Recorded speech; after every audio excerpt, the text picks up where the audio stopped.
म्हणून मला वाटतं की आता आपण म्हणजे नवीन युगात जातोय. नवीन नवीन लोकांच्या अभ्यासाची पद्धती बदललेल्या आहेत, खेळण्याच्या पद्धती बदललेल्या आहेत आणि त्यानुसार या पद्धतीचे कार्यक्रम पण बदलले पाहिजेत असं आवर्जून ह्या निमित्ताने मी उल्लेख करतो.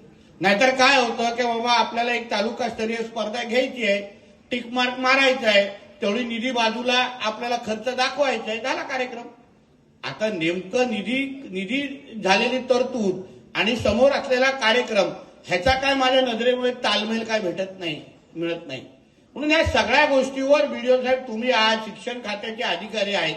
नुसतं आपण खुर्च्यांवर बसण्यापेक्षा आपण ज्या विद्यार्थ्यांसाठी हा कार्यक्रम घेतोय, जे आपण त्यांना भावी पिढी म्हणून पाहतो, भावी मतदार म्हणून आपण पाहतो, उद्याची वैभववाडी, उद्याचा सिंधुदुर्ग हा त्यांचा आहे आणि त्यांना घडवण्यासाठी अशा पद्धतीचे कार्यक्रम जर आपण आयोजित करत असू तर त्याच्या मागचं मेहनत आणि विचार आणि त्याच पद्धतीचं नियोजन पण गेलं पाहिजे.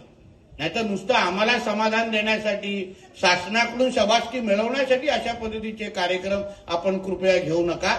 महाराष्ट्राचे मुख्यमंत्री आमचे आदरणीय देवेंद्र फडणवीस साहेब असतील किंवा जे काय दोन्ही उपमुख्यमंत्री आणि आमचे मंत्रिमंडळ असेल, आम्हाला त्या सगळ्या जणांना या महाराष्ट्रामध्ये काही नवीन बदल घडू शकतात का, काही परिवर्तन होऊ शकतात का, पारंपरिक वर्षानुवर्ष चालणारे कार्यक्रम त्याच्यामध्ये काळानुसार आम्ही काय बदल आणू शकतो का, ह्या बाबतीची बदलण्याची क्षमता आणि तयारी अगर आमची असेल तर मला वाटतं की बीडीओजी आणि जिल्हा परिषदच्या प्रतिनिधींनी ह्याचा फायदा घेतला पाहिजे.